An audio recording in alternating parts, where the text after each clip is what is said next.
morning, everybody. Welcome to the kitchen. Today we're going to make a butternut squash chili. I have these beautiful butternut squash and I'm trying to use them up, and I figured what better way than to make a chili with some butternut squash. We have some ground beef, and then our kidney beans, crushed tomatoes, diced tomatoes, olive oil. We also need to get the rest of our ingredients together. We need celery, onion, carrots, a bunch of herbs and spices, and I'll go through that all once we start getting our mise en place together.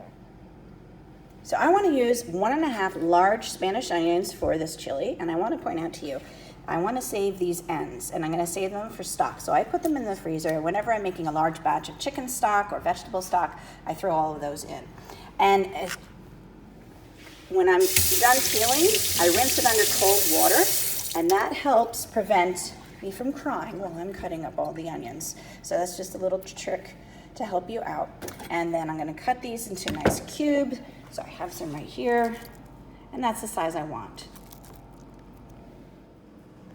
Here we have our ground beef, and I'm actually gonna make a large batch. So I have 2 packages that were 1.5, so that means I have 3 pounds of ground beef. And we got the 80-20, and we're gonna heat it up. I've already done a batch,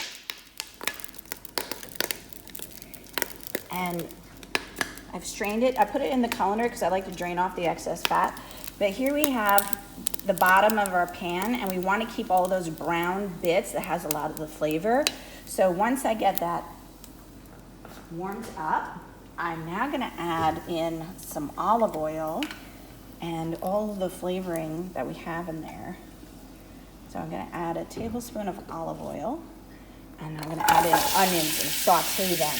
And the brown bits at the bottom are going to have that wonderful flavor. So I'm going to get all of those sauteed and golden brown.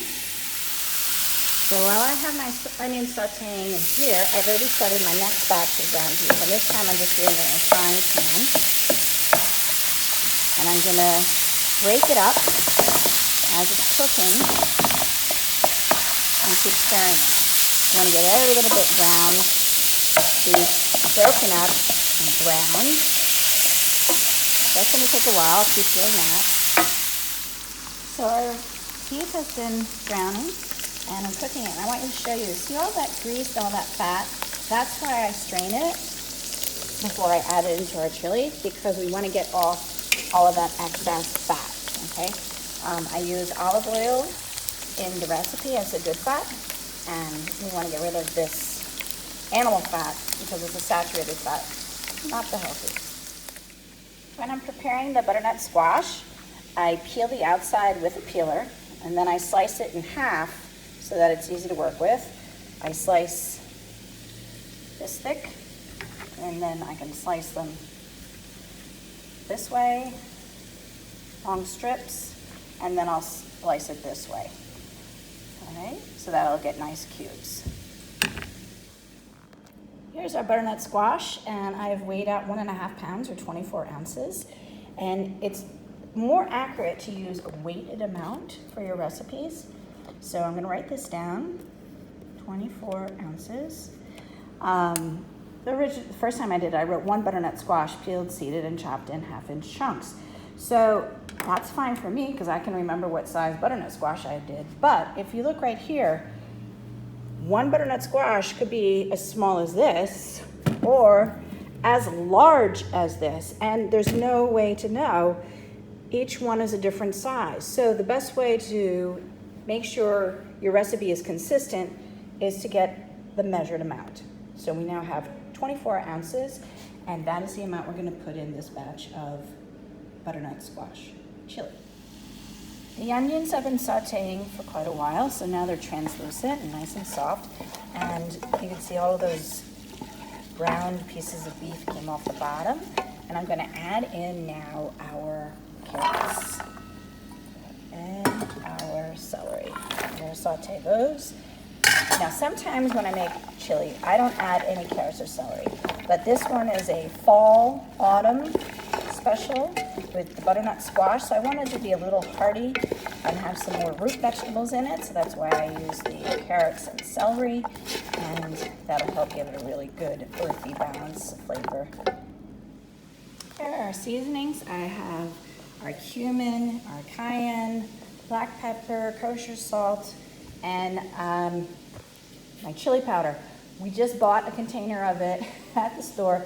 I can't find it right now at the moment. One of my students put it away, and I have no idea where they put it. So I'm going to be searching for that in a couple minutes. But we have all of this measured out, and we're going to add that into our sauteing carrots, celery, onion, and then we're going to add in our ground beef and our crushed tomatoes and diced tomatoes. So I'm going to add that right now.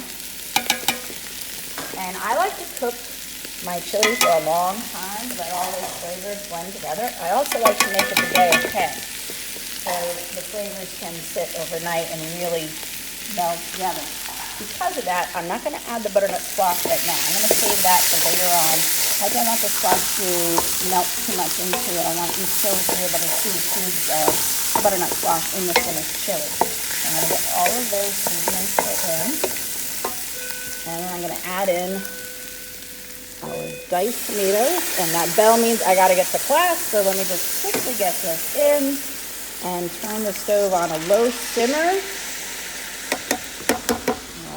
Teacher class. So here we have all of our 3 pounds of ground beef. Add that in. Stir it all together. And I'm going to also add in our kidney beans and let this simmer for probably 2 hours. And then I'll add the butternut squash. This has been simmering for about 30 minutes. And if you can see, there's really not too much liquid. So what I want to do is I'm going to add in another can of our crushed tomato because I haven't even added the kidney beans yet. So I'm going to add that in, and then we're going to add in our kidney beans, all right? And I'm going to let it cook again for another hour, and then I'm going to add in our butternut squash. So get that all stirred in. Again, I let it cook for another hour, and then I'm going to add in the butternut squash. All right, so now I've added in our spices. We have our chili powder, our black pepper, our cumin, and we're going to now add all of that. I finally found the chili powder in the freezer. So sometimes you got to look really hard to find stuff when somebody else puts it away in the kitchen. All right, so we're going to let that simmer. You see I added the kidney beans. I added the additional can of crushed tomatoes. Now it looks great. So again, we're going to cook this, and then I'll add in the butternut squash. Okay, this has been simmering, and now we're going to add in all of our butternut squash. Now we're going to continue to cook that. I'll probably cook it for another hour, and then taste it and check the flavorings and adjust as needed. Here we have our finished butternut squash chili. Beautiful chunks of butternut squash, carrots, kidney beans, celery, onions, ground beef, tomatoes, a bunch of spices. And it is delicious. Now you can garnish this with some chopped onion, sour cream, cheddar cheese on top. Really, you could even dip in some nachos. Make it wonderful. Let's go over the recipe again, because I did change some things.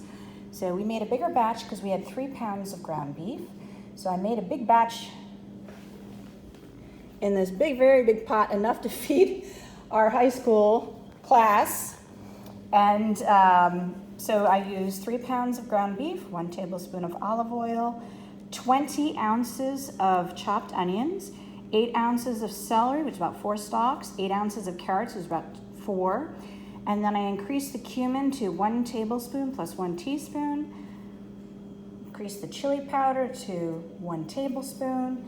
Increase the cayenne to 1½ teaspoons. Kosher salt to 1 3/4 teaspoons. Black pepper to 1/2 teaspoon. I used 2 cans of crushed tomatoes, 20 ounces. I used 28 ounces of diced tomatoes, 3 cans of kidney beans, 24 ounces of butternut squash, chopped into 1/2-inch chunks. And we simmered this for about 3 hours. So all those flavors really blended in, and our vegetables cooked, and it really is absolutely delicious. So I hope you enjoy it. This obviously is a large batch, so if you make it at home, what you can do is freeze some of it. I would say freeze half in the freezer in an airtight container, and then you can serve it again at another time. And that way you don't have to make this twice. It's much better to make things in a larger batch when you're at home, and you can freeze half of it for another night. And that cuts down on your cooking time in the kitchen so you can spend more time with your family. All right, everybody, hope you enjoyed this, and I will see you soon. Take care. Bye-bye.